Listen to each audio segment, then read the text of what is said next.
topic right now, which is this past month. So obviously since Easter, we've had 9 people shot and killed in our city. We do have some updates on these cases. So this week we've arrested Joseph Treacle, age 20, regarding the 14-year-old who was killed in the 1400 block of Front Street. He's charged with attempted robbery at this point, but we anticipate seeking indictments relating to that murder. We've already presented out on one of the other homicides on North 23rd Street. The victim was Kyron Hosky.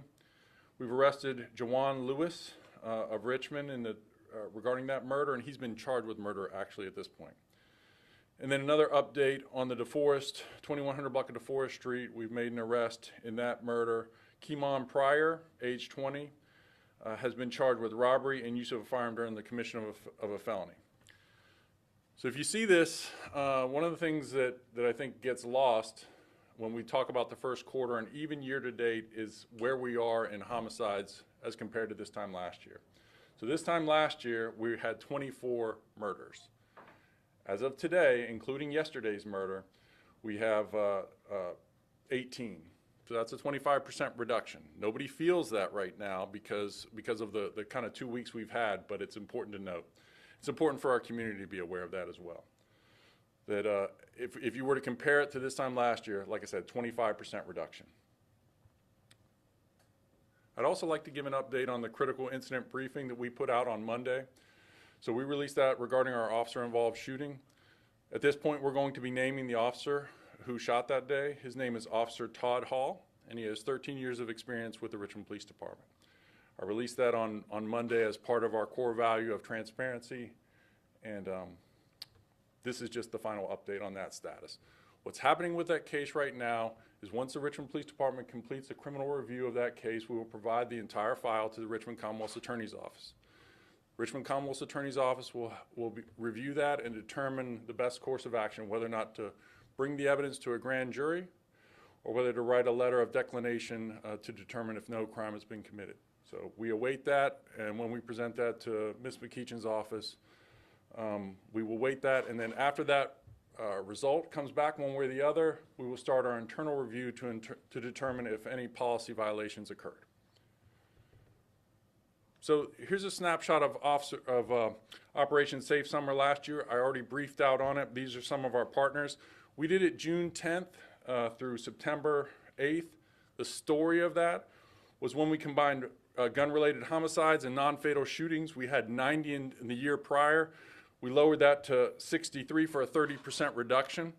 So the goal with that was to start, since we felt really confident in our partnership last year. So we were going to start June 1st this year. Obviously, the last 2 weeks have changed that, so we rescheduled it for this Friday with the same partners. So I can tell you, on Sunday, I was on my way to the murder on Genishir. I called Colonel Settle with the Virginia State Police, told him what we had, and said we needed to start earlier.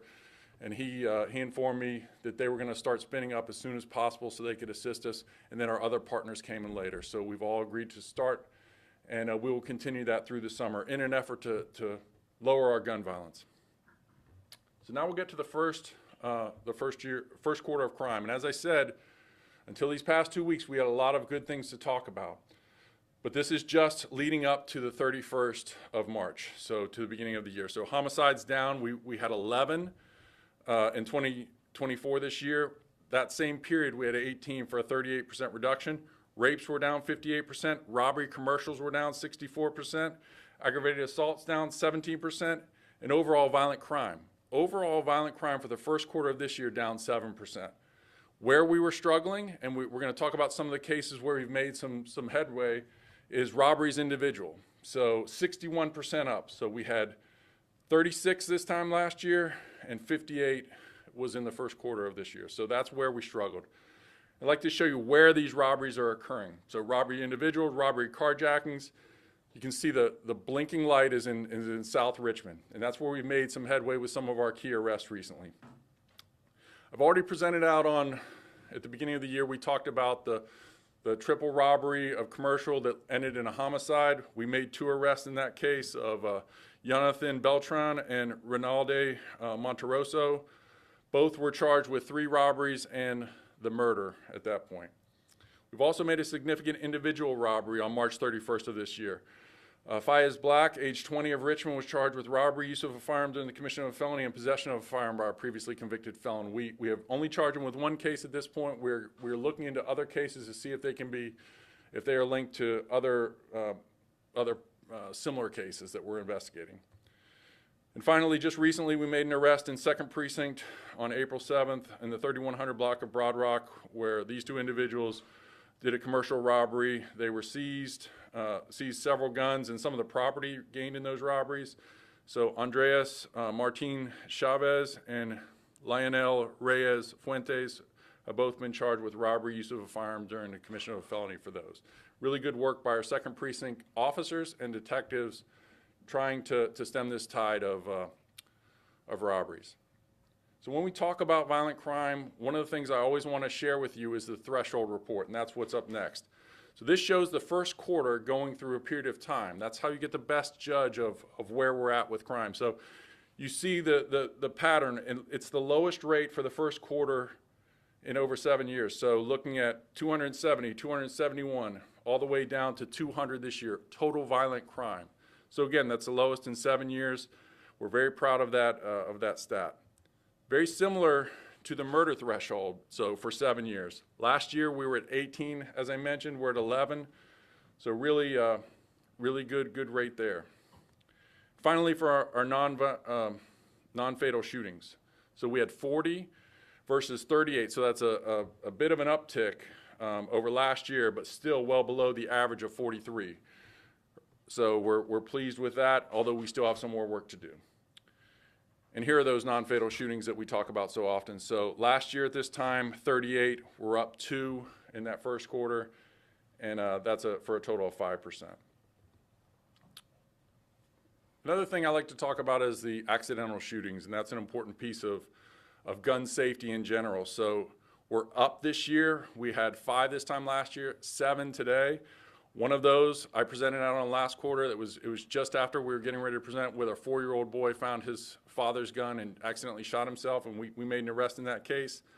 But these accidental shootings show a pattern of easy access to firearms by people who shouldn't have them, like children, very young children. And to that end, we'd like to just continue to get the word out about our free gun safes. So Dr. Gwen Andrews, that's her cell phone number. Anyone in Richmond can call her if they have a gun that they're unable to secure. We're doing that consistently. We've given out 195 so far. We have more, and we know that that's a good strategy to try to keep guns out of our kids' hands. Here's a couple good cases. We've talked a lot about Glock switches in the past. Here's a couple good cases where the federal government have adopted some of those cases.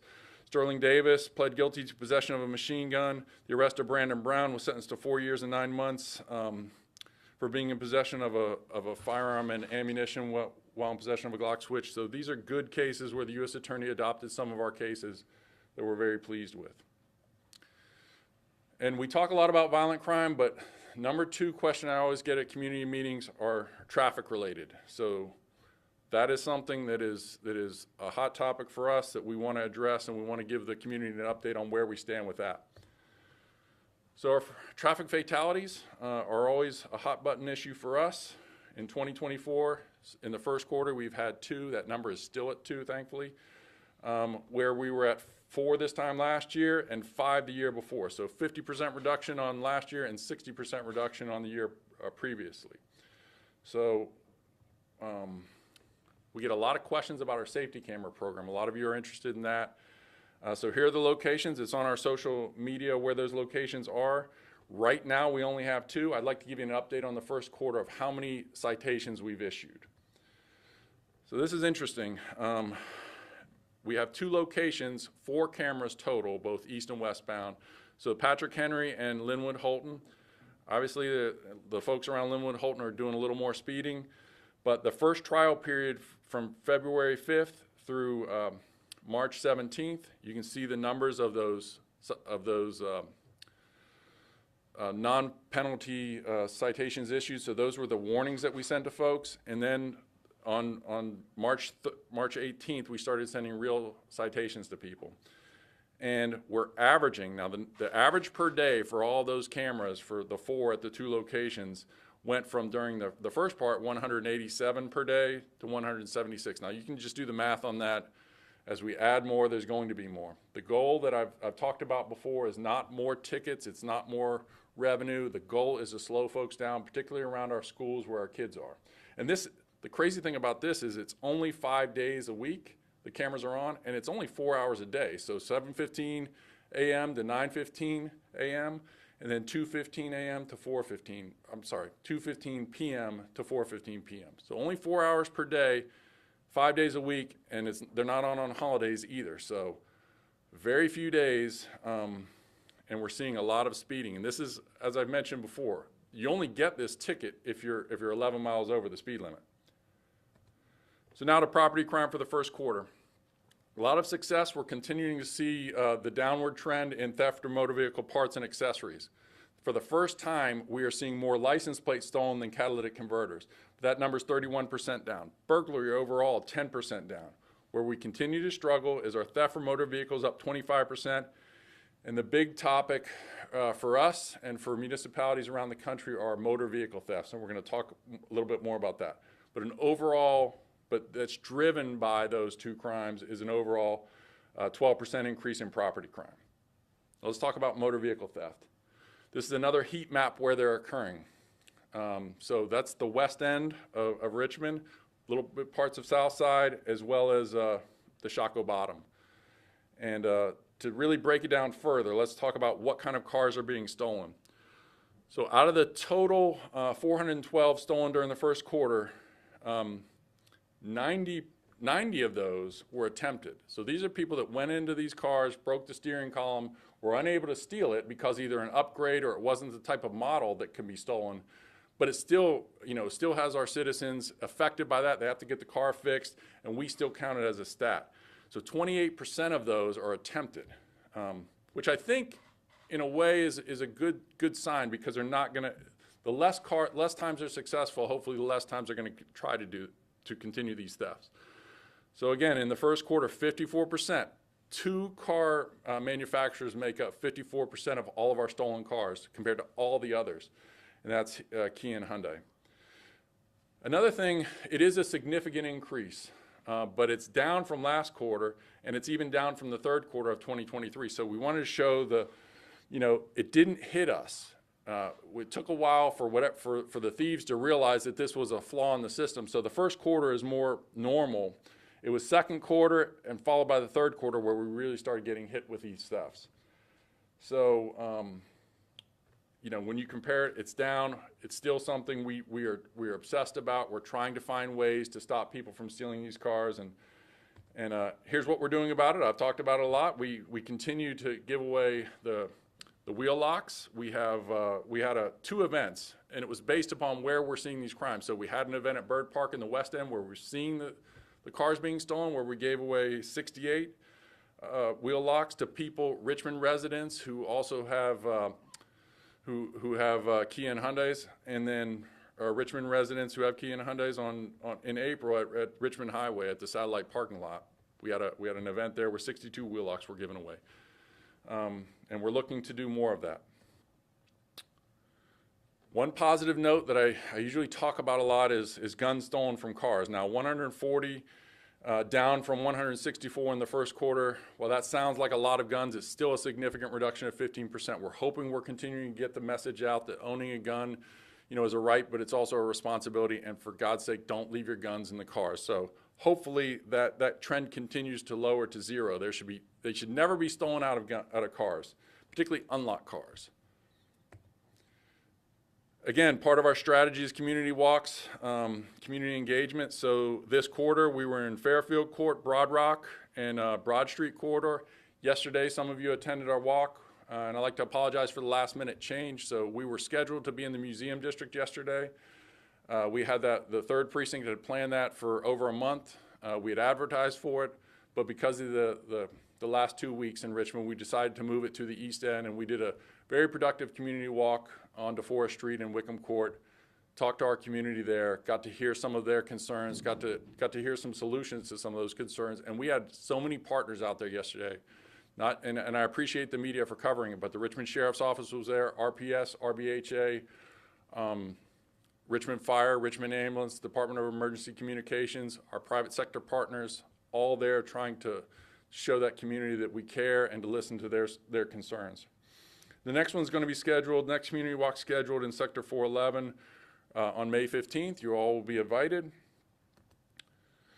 Again, next week we're going to be doing our pop-up. So the next pop-up event is going to be in Hillside Court.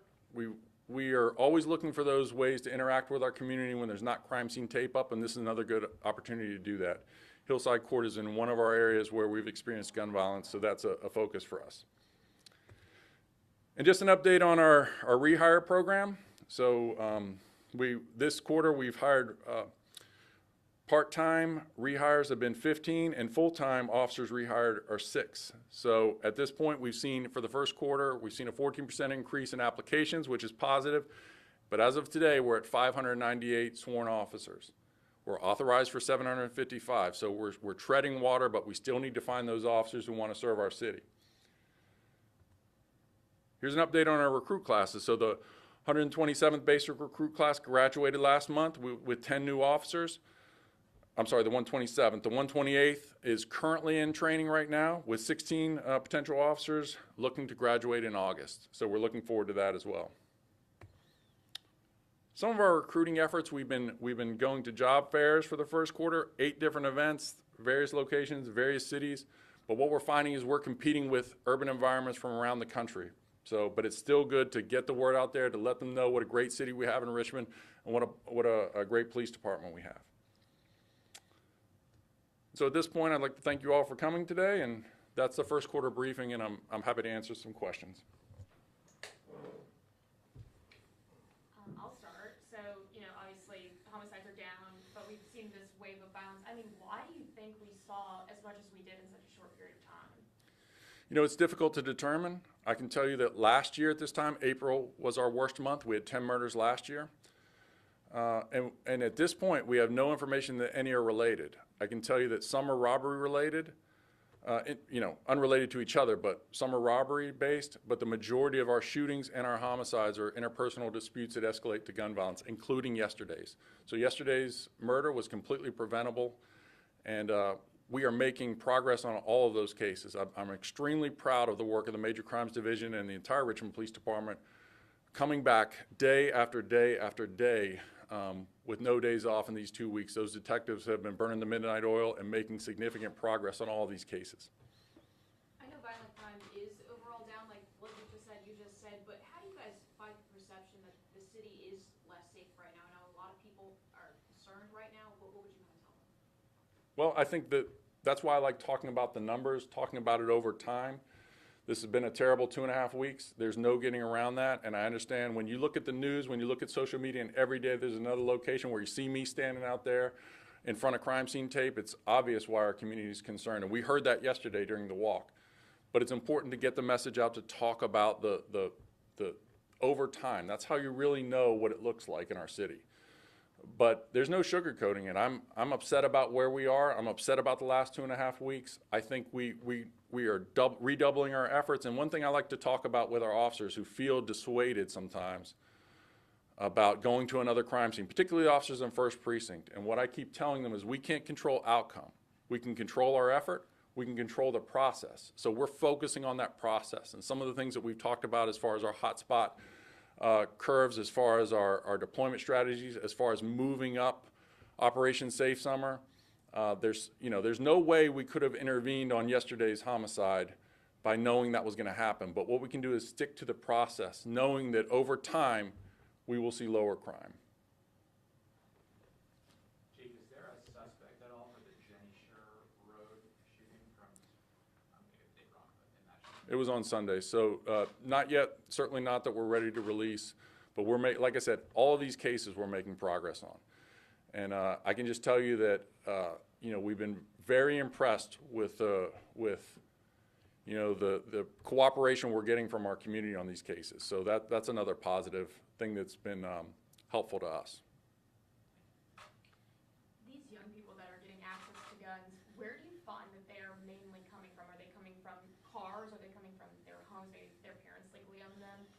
buying them off the internet? What seems to be the trend there? Well, some of them are unknown. We don't recover all the guns. But one thing I can tell you recently is we're finding people have lawfully bought guns. You have to be 18 to buy a rifle. You have to be 21 to buy a pistol in Virginia. But as we know, it only takes a friend of yours who's above age or even a parent to buy a gun. And then even though I'm pleased with the reduction, 140 guns hitting our streets that are stolen out of cars is completely unacceptable. It's completely preventable. We're going to do our part to try to help folks secure those weapons. But it's frustrating because I know that, you know, when we look at the data, when we take these reports, we're talking with folks about, like, well, why would you leave your gun in your car unlocked? These are often first-time gun buyers who don't understand the responsibility that comes with purchasing a weapon and leaving it in their car. Speaking of parents, Operation Safe Summer includes a lot of different initiatives. Can you say a few words to parents who might be wondering what they themselves can do to try to protect their kids this summer? Well, we talked about the curfew, and there's been a little misunderstanding about that. You know, the goal of the Richmond Police Department is not to ride around and throw kids in the back of a van and take them places. That's not the goal. What we want to highlight is that it is against the law. We want parents to keep their kids in at 11 o'clock. But the other ask that I would have for parents, if we were talking about this years ago, I would be saying things like search your kids' bedrooms for guns or for drugs or things like that. But now we have to add the social media piece. I've talked about it a lot, but it bears repeating. You know, we see escalation of violence, physical violence, verbal comments on social media that end in real world gun violence, and it's just completely preventable. So they should be monitoring their children's social media, talking to them about, this is another thing that I would beg people to do, whether you're an adult or a child. If you know you're going to get in an argument with someone, or you know you're going to be in a physical fight with a person, and you think going and getting your gun is going to make you safer, it likely won't. It's going to escalate it. And the first time someone pulls the trigger, more people will pull the trigger because there's so many guns out there. So don't bring your gun. The time to decide on that isn't when you're upset and angry. It's to mentally prepare yourself to say, if I'm getting in an argument with my neighbor, I'm not going to go get my gun. At the worst, let's have a fist fight. But what we see is when it gets escalated, the first instinct is to go get their gun. Maybe they don't intend to shoot a person, but once that cycle starts, it's very hard to stop it. I know we've talked about the community mediators and their role so far, but I remember around this time last year, a gun violence coordinator was added to your all's kind of initiative. Is there any status on that role or what they've been doing throughout all of this in the past 2 weeks? Well, if you've seen me at all the crime scenes last week, you've seen Richmond Community Mediators. I don't know if Dr. Gwen's here. Okay, Dr. Gwen has been to all of those meetings with us, and I think that not just Dr. Gwen's group, but the Richmond, our pastors, our partners and from the public safety division, people that are showing up to the Trauma Healing and Response Network, people that are trying to help us de-escalate these incidents, because the concern we always have is not just what just happened, but stopping the next one, stopping the retaliation. So I think having those people where cooler heads can prevail to talk about ways to constructively allow the police to do their job so that we can stop the next one, that's always our goal. We heard from someone yesterday, well, John Burkett did, out at Lincoln Court. He interviewed a woman who lives there, and she said she wanted to see a return of Project Exile. Could it, or something similar to it, potentially come back? Well, I think that's definitely an option. I think that we already have those laws in place. So possession of a firearm by a convicted felon is still in place. Federal adoption is still in place. I think the difference is the scale in which those cases are adopted and the mandatory minimums. But I hope it doesn't have to get to that point. I think that, we don't want to, the goal shouldn't be to lock up more and more people. There are people that need to be taken off of our streets. But the goal for us is to avoid that early on with early intervention strategies. And then if you go down that road, then we can take it there. But the goal is not to go back to the 90s. I understand why that was put in place because, again, last year we finished with 64 murders, which is 64 too many. I don't want to discount it. But a smaller Richmond, a city with maybe 200,000 residents as opposed to 230, had 160 plus murders. We were the murder capital of the country, and people were screaming for us to do something. So that number has come down significantly. And it's hard to, definitely doesn't feel like that these last 2 weeks, but what we experienced the last 2 weeks was the norm in the 90s. So every day, every other day going out to a murder. I remember I was at the University of Richmond in the mid-90s. I was on that campus that is safe. I'm not from Virginia, so when I was on that campus, I felt really safe there. It's beautiful, the Gothic architecture, it's bucolic. But I would watch the news every night, and there were blood on the streets every night in Richmond, and I was shocked, but it was never on my campus. And it seems like, you know, we've worked so hard to get away from that side of it that I hope we never go back. And if we have anything to say about it in the Richmond Police Department, we won't. Chief, with the safety cameras, you said there are 2 right now. Can you outline the strategy over the next couple of years for how many you want of those cameras to exist at schools across the city? What's the target? Well, right now, I think we're looking at 13 locations, 26 cameras in schools, but they don't come without a resource cost to me. So every one of those has to be reviewed by a sworn police officer. Now, right now we have 4 hire-back officers that are doing nothing but that. Sounds like a terrible job to me. I would hate doing that, but they're watching the video, ensuring that the tag is right, running the tag to ensure that we have the right car in question, and they have to be prepared to testify to it. So it's incredibly labor-intensive and costly for the police department to manage that program. But I do think it is interesting. It is interesting, and we will see, and we'll have the really hard data after a year to know if it's affecting crime in the way, or traffic offenses as we want it to. So I think finishing with those 13, an evaluation will be done as to if we can add them. I know there's a lot of talk to adding schools to, such as universities or daycares, to those locations. So, like I said, it's the #1 topic when I go to community meetings. It's not the violent crime, it's not property crime, it is speeding. And if that can help curb it, I'm in support of it. What's the end date for having all those cameras installed? Is that this year? No, I think we're doing 2 next. We can send it to you. It's you know, it's gonna be slow rolling. I would say by the end of the year they're in place, but let me get back to you on that.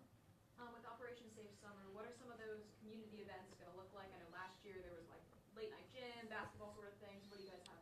Well, the city is organizing all kinds of events for youth that we're going to be participating in. Last year we had 2 open gyms at night.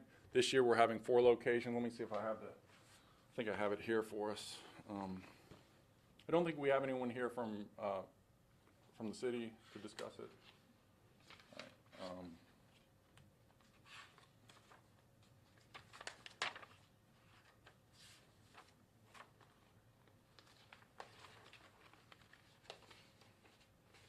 I'm sorry, I don't have it right here, but there's going to be 4 gyms that will be hosted by Parks and Rec. There's all kinds of camps available at Parks and Rec for kids. Virginia Rules.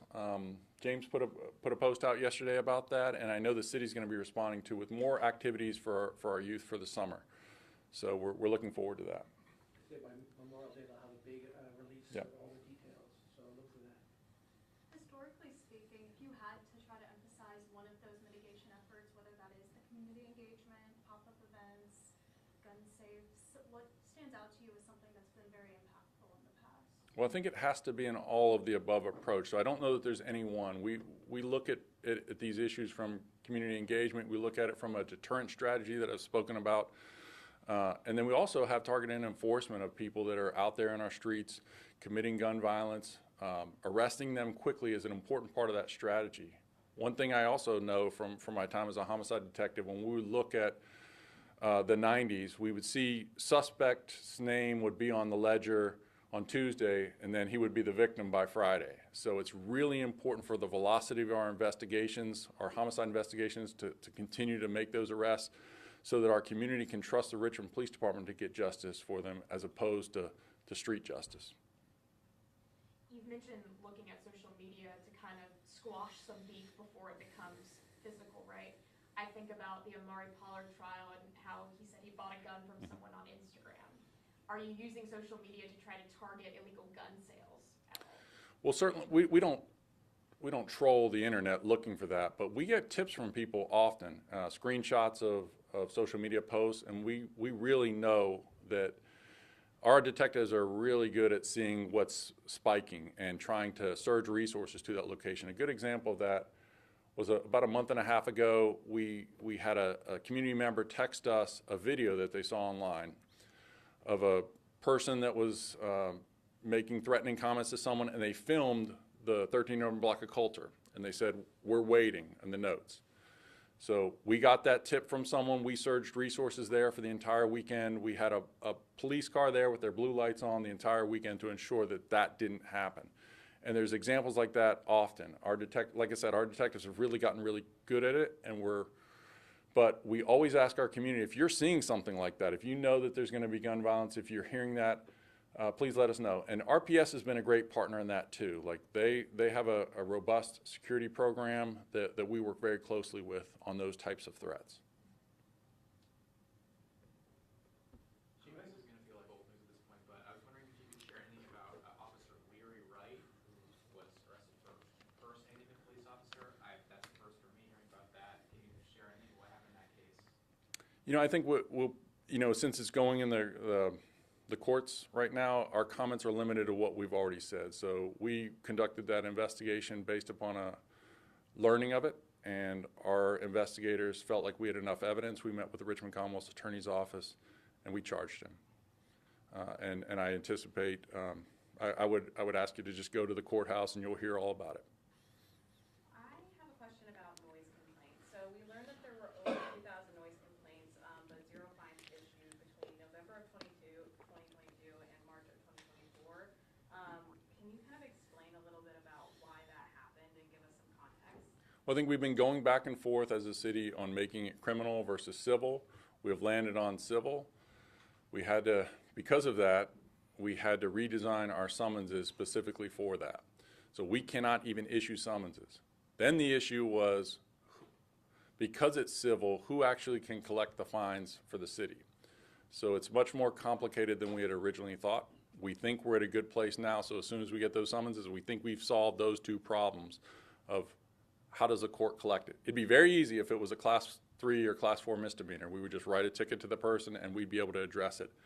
But because of that desire to make it civil, it's complicated, the collection of money and who actually would testify to it. So, but we should have some news within the next month or two. All right, team, thank you everyone. For any other general questions, just reach out to me, the unit. All right, you want to see the gun safes we're giving out? Yeah, anyone want to see the gun safe? Let's see if I can make it work, James. Okay, so. All right. So we used to always give out these locks that were like worth $1, and nobody uses them. So we decided to invest in a better safe that people could have quick access to it if you know the code, but it could keep the guns away from a innocent child. So let's see. All right, it didn't work. 3119. Which? Oh. Yeah. So then you can have quick access to your firearm. So if you're concerned about having it in your home and an intruder breaks in, but at the same time, a child's going to have a very difficult ability getting their hands on it. So. Use the key also. Yeah, there's certainly a key. So that's it. Thanks, everyone. Thank you, Chief. Thank you.